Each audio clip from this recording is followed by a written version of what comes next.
నమస్తే. నేను మీ Shaurya. Welcome to our channel. ఈ రోజు మనతో పాటు సోషల్ యాక్టివిస్ట్ కృష్ణకుమారి గారు ఉన్నారు. వారితో మాట్లాడదాం. నమస్తే మ్యామ్. నమస్తే.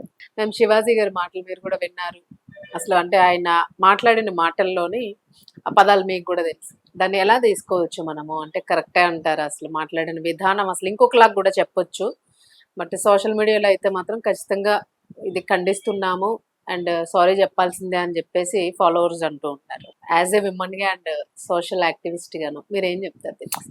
ఖచ్చితంగా ఖండించాల్సిన విషయము.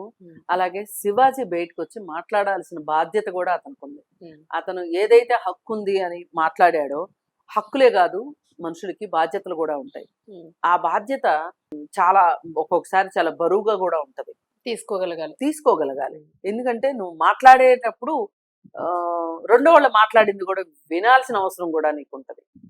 అయినా నువ్వేదో పెద్ద సినిమా పండితుడిలాగా, పెద్ద వేదాంతిలాగా, సిద్ధాంతిలాగా వచ్చేసేసి నువ్వు ఆడవాళ్ళు ఇలా ఉండాలి, ఈ బట్టలు కట్టుకోవాలి, ఆ బట్టలు కట్టుకోవాలి, ఇలా ఉంటే కరెక్టు, అలా ఉంటే కరెక్టు, ఇవన్నీ చెప్పాలనుకున్నావు కదా, తప్పులేదు, చెప్పొచ్చు. కానీ చెప్పే విధానం ఏంటి, చెప్పే పద్ధతి ఏంటి, విధానం తెలియనప్పుడు మూసుకుని కూర్చోవాలి. ఎడాపెడా వాగేస్తే సరిపోదు. అసలు ఇప్పుడు నువ్వు ఈ చీరలు కట్టుకోవాలి, డ్రెస్ సెన్స్ చాలా బాగుందని అమ్మాయిని మెచ్చుకున్నట్టు మెచ్చుకొని ఆ తర్వాత రెచ్చిపోయి మాట్లాడేసావు. పైగా మహిళలు సామాన్లు ఇలా రకరకాలుగా మాట్లాడారు. సామాన్లు ఏంటి మేడం? ఏదో గ్యారేజ్ షెడ్ లాగా. అదే కదా అసలు పదమే. అసలు మహిళలంటేనే వీళ్ళ దృష్టిలో గ్యారేజ్ షెడ్, కార్ షెడ్, లేకపోతే మహిళలంటేనే వీళ్ళ దృష్టిలో మగవాడికి సంతోషం ఇవ్వటానికే ఉంది మహిళ. సినిమాల్లో అదే కదా చూపిస్తారు. ఈయన సినిమాల్లో ఉండి వచ్చాడు కాబట్టి ఈయనకి అవి పూర్తిగా పరకాయ ప్రవేశం చేసేసినాయి. అందుకని మహిళని భోగ వస్తువుగా చూపించాలి, విలాస వస్తువుగా చూపించాలి. వ్యంగ్యాత్మకమైన పదం మహిళ అంటే. మళ్ళీ పైగా ఇంత పెద్ద దీంట్లో ఏమంటారు, గొంగట్లో ఈయన పెద్ద ఎంట్రుకలు ఏరదామని చూస్తున్నాడు. అసలు సినిమా ఇండస్ట్రీలో సామాన్లు చూపించగాక ఏం చూపించి సినిమాలు ఆడిస్తున్నారు. అదే కదా, ఈయనకు బాగా తెలుసు కదా. ఇప్పుడు ఆయనకి ఎందుకు తెలియదు? ఎన్ని సినిమాలు సాంప్రదాయంగా చేస్తారు వీళ్ళు. అసలు అట్లా కాదు, సినిమా మొదల నుంచి చివరి దాకా. ఇప్పుడు సావిత్రి, సౌందర్య ఏ పేర్లు చెప్పాడు, వాళ్ళని చూస్తే అమ్మలు గుర్తొస్తారని. అమ్మలు గుర్తొచ్చేటట్లు సినిమాలు తీస్తే సినిమాలు ఆడతాయా? అదే ఆడవు కదా. ఆ సంగతి నీకు తెలుసు కదా. సినిమాలు తీసే నీ పెద్దలకు కూడా, సినీ పెద్దలకు కూడా తెలుసు కదా. మరి అన్నీ తెలిసి ఎందుకమ్మా ఇంత వాగుడు, పిచ్చివాగుడు? ఎవరిని నమ్మించాలని? అంటే ఎవరి చెవులో పూలు పెడదామని? పెట్టుకుంటే నువ్వు పెట్టుకో, నీకు నచ్చితే క్యాబేజీ పూలు పెట్టుకో, నీ చెవులు మోస్తే ఎవడొద్దన్నాడు? కానీ రెండో వాళ్ళ చెవులో పూలు పెడతానంటే ఎట్ట కుదురుద్ది? సామాన్లు అంటావు. మరి నిండుగా చీర కట్టుకోవాలా, గౌరవం వచ్చేస్తంటావు. మీరు బట్టలు సరిగ్గా వేసుకోకపోతే తర్వాత జరిగేదానికి మీరే బాధపడాల్సి వస్తాయి. చీరలు సరిగ్గా కట్టుకోకపోతే ఏదైనా జరిగితే వీళ్ళు బాధపడటం సంగతి కాసేపు నీ మొసలకన్నీ రాపి, ఏదైనా ఎదో పనులు చేసిన వాళ్ళకి చట్టం శిక్షిస్తుంది అనేది చెప్పు. నీకు చేతనైతే, నీకు నోరుంటే, నీకు బుర్ర పనిచేస్తే, బుర్రలో ఏమన్నా గుజ్జు పదార్థం ఉంటే గనక నువ్వు చెప్పాల్సింది ఏంటంటే, అరే ఎర్రే ఎంగళప్పల్లారా, ఆడవాళ్ళు బట్టలు సరిగ్గా వేసుకోకపోతే మీరు రెచ్చిపోయి ఏదన్నా చేశారంటే వాళ్ళకేమవుద్దో తెలియదు కానీ మీరు మట్టుకు జైల్లో కూర్చుంటారు అని చెప్పి నేర్పించాలి. పైగా వాళ్ళు వేసుకున్నా వేసుకోకపోయినా వాళ్ళని చూసే హక్కు, వాళ్ళ కామెంట్ చేసే హక్కు, వెళ్ళి వాళ్ళని ముట్టుకునే హక్కు నీకు లేదురా బడుద్దా అని చెప్పి చెప్పాలి. ఇప్పుడు ఈయన వ్యాఖ్యానాలు వింటే ఎట్లా ఉందంటే, మొన్న నిధి అగర్వాల్ని ముట్టుకున్న వాళ్ళకి, సమంతాన్ని ముట్టుకున్న వాళ్ళకి వాళ్ళదేం తప్పులేదనిపిస్తుంది. అవును కదా, వీళ్ళ బట్టలు సరిగా వేసుకుంటే ఎందుకు ముట్టుకునేవాళ్ళు అంటారు.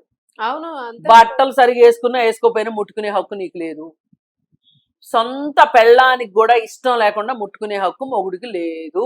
ఇది చట్టం. నువ్వు ఎవరినైనా 30 సెకండ్ల పాటు తేరిపార చూసే హక్కు లేదు. నీకు కళ్ళు ఉన్నంత మాత్రాన నీకు హక్కు లేదు. కళ్ళున్నది ఇష్టం ఆ అమ్మాయికి ఇష్టం లేకుండా అమ్మాయిని చూడటానికి కాదు ఉంది. ఏదన్నా చదువుకుని బుద్ధి బుర్ర పెంచుకోమని ఉన్నాయి కళ్ళు.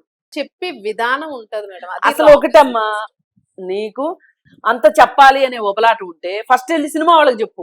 ఉమ్, ఏంటి హీరోయిన్లకి పిచ్చి పిచ్చి బట్టలు వేస్తారు ఎందుకు, మీరు వాన పాటలు పెడతారు దేనికి? ఉమ్, ఆ మంచిగా బట్టలు వేయండి, చీర కట్టండి.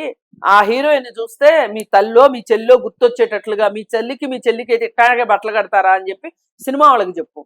మొన్న నేహారిక చక్కగా చీర కట్టుకుని రాఘవేంద్రరావు పక్కన నుంచుంటే అవును. ఏం చేశాడు రాఘవేంద్రరావు? మరి ఆ రోజు ఎందుకు మాట్లాడాలా నువ్వు? రాఘవేంద్రరావు గురించి మాట్లాడితే నీకు సినిమా ఛాన్సులు రావు, పెద్ద పెద్ద హీరోయిన్ల గురించి మాట్లాడితే నీకు సినిమా ఛాన్సులు రావు. అందుకని అప్కమింగ్ హీరోయిన్ల గురించి మాట్లాడావు. ఇప్పుడు రష్మిక గురించి చెప్తున్నాడు. రష్మిక బాగా స్టాండ్ అయిపోయింది హీరోయిన్ గా. రష్మిక గురించి మాట్లాడే దమ్ము లేదు. రష్మిక ఇంతకు ముందు ఎలాంటి డ్రెస్సులు వేసుకుంది అందరికీ తెలుసు కదా.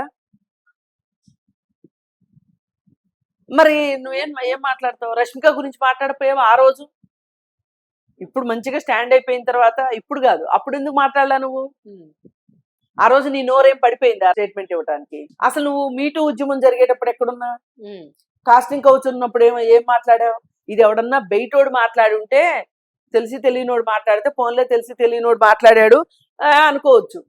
ఇండస్ట్రీ కొత్త నువ్వు పాపం ఇండస్ట్రీ అనేది. నువ్వేమి ఇండస్ట్రీ పెద్దవు కదా, కాబట్టే కదా నీకు నోరు ఇట్లా వచ్చి మాట్లాడుతున్నావు. మరి ఏంటి పరిస్థితి? అసలు నువ్వు ఎందుకు ఇట్లా నువ్వు ఈ స్టాండ్ తీసుకోవటం వెనకమాల, ఆడవాళ్ళ బట్టల గురించి మాట్లాడే స్టాండ్ తీసుకోవటం వెనకమాల నీ ఉద్దేశం ఏంటి అసలు? ఉమ్, నన్నేం చేస్తారులే, అవసరమైతే 4 పీకుతా. ఎవరిని పీకుతా? ఎందుకు వస్తున్నాయి నీకు? నువ్వేమైనా పహిల్వాన్ అనుకుంటున్నావా, లేకపోతే సిద్ధాంతి వేదాంతిని అనుకుంటున్నావా? ఉమ్, నువ్వేమైనా తల్లలు పండేసిన పండితుడివా ఏమన్నా సినిమా ఇండస్ట్రీలో? నీకు నువ్వు ఇంత చనువు తీసుకోవాల్సిన అవసరం ఏమొచ్చింది అవును. ఆడవాళ్ళ ఇప్పుడు బట్టల ఇప్పుడు పట్ల? అసలు అంత చనువుగా ఇప్పుడు అది టాపిక్ మాట్లాడాల్సిన అవసరం. మాట్లాడాల్సిన అవసరం ఏముంది? మళ్ళీ మీకే నష్టం అంట ఆ బట్టలు వేసుకుంటే. ఉమ్, పోని నువ్వు చెప్పిన బట్టలే వేసుకుంటారు అనుకుందాం కాసేపు. ఓ నిర్మానుష్యమైన రోడ్లోకో, లేదు అనుకుంటే అర్ధరాత్రి 12కో బయటికి వెళ్ళి చూడమని ఏం జరిగిందో. అవును. మంచిగా బట్టలు వేసుకుంది, చీర కట్టుకుంది, పాపం పద్ధతిగా ఉంది, ఏమనొద్దు అసలు. బాపు గారి బొమ్మలాగా ఉందని వదిలేస్తారా?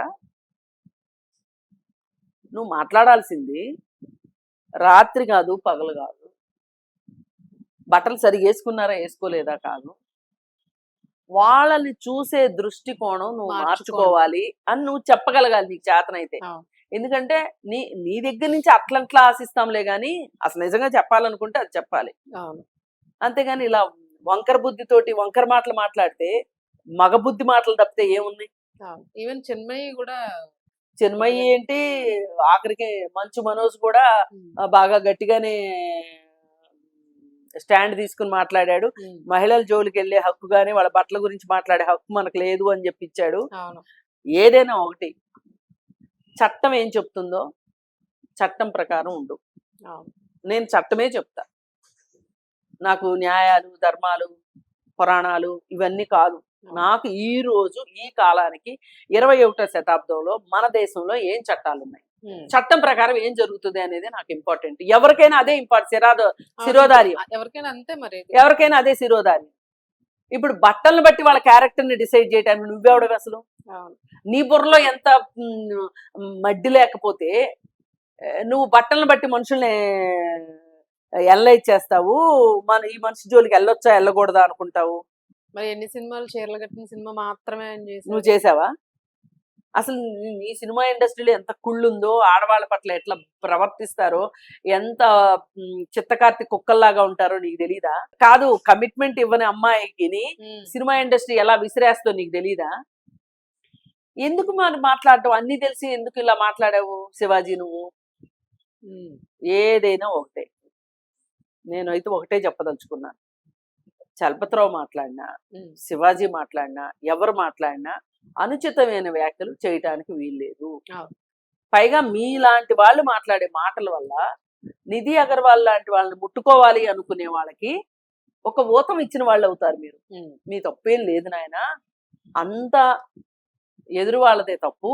ఉమ్, వాళ్ళు ఇలా బట్టలు వేసుకున్నారు కాబట్టి మీరు ఇలా ముట్టుకోవాలనుకున్నారు, ఇలా అత్యాచారం చేయాలనుకున్నారు, అంతేగాని మీ తప్పేం లేదు నాయన ఉమ్, అని చెప్పినట్టుంది. అవును. అందుకోసమైనా సరే శివాజీ అనేవాడికి వాడిపైన కేసు పెడతాము, అతనికి సోషల్ పనిష్మెంట్ ఇవ్వాల్సిందే. అతను చచ్చినట్టు ఈ అసలు మహిళలేంటి, సమస్యలేంటి, అత్యాచారాలు ఎందుకు జరుగుతున్నాయి, అసలు మన దేశంలో జెండర్ గ్యాప్ ఏంటి, ఉమ్, జెండర్ సెన్సిటివిటీ ఎందుకు అవసరము, ఇవన్నీ కూడా నేర్పించాలా అతనికి. అవును. అతను నలుగురికి చెప్పే స్థాయికి అతను తీసుకుని రావాలా. ఉమ్, అదే అతనికి పనిష్మెంట్, అంతకంటే వేరే ఏమీ లేదు. ఇప్పుడు షీ టీమ్ కౌన్సిలింగ్ అప్పుడు అదే కదా చేస్తాము. అంతే వాళ్ళ తల్లిదండ్రులు కూడా పిలుస్తాం, అంతే వాళ్ళ తల్లిదండ్రుల ముందు కూర్చోబెట్టి కౌన్సిలింగ్ చేస్తాం. అలాగే సోషల్ పనిష్మెంట్స్ ఉంటాయి, ఇప్పుడు బాగా ఎక్కువైంది ఈ సోషల్ పనిష్మెంట్స్. ఉమ్, నేను అమ్మాయిల పట్ల ఇలా అనుచితమైన వ్యాఖ్యలు చేశాను కాబట్టి నా శిక్ష వేశారు అని చెప్పి అతను నడి రోడ్లో నుంచోబెట్టాలి, మెళ్ళ బోర్డు కట్టి. ఉమ్. అప్పుడు గాని బుద్ధి రాదు. ఎంత ధైర్యం ఉంటే మాట అంతే మాట్లాడతావు మరి ఈ నువ్వు. మాటలకు నేను ఎంత మంది ఇన్స్పైర్ అయ్యి ఉంటారు ఇప్పుడు ఆ స్టేజ్ లోనే. మూవీ ప్రమోషన్ కి వెళ్ళాలి, మూవీ ప్రమోషన్ చేసుకోవాలి. మూవీ ప్రమోషన్ చేసుకోవాలి. అసలు అంతా ఎంత గాలి మంద కాకపోతే విజిల్స్ వేయడం, ఆ, వీళ్ళ ఏంటి అరుపులు కేకలు, ఆ స్టేజ్ మీద ఉన్నోళ్ళు ఓ పెద్ద కోతుల్లో వినట్టు నవ్వటం కిచ్చ కిచ్చ కిచ్చ మరి. ఉమ్.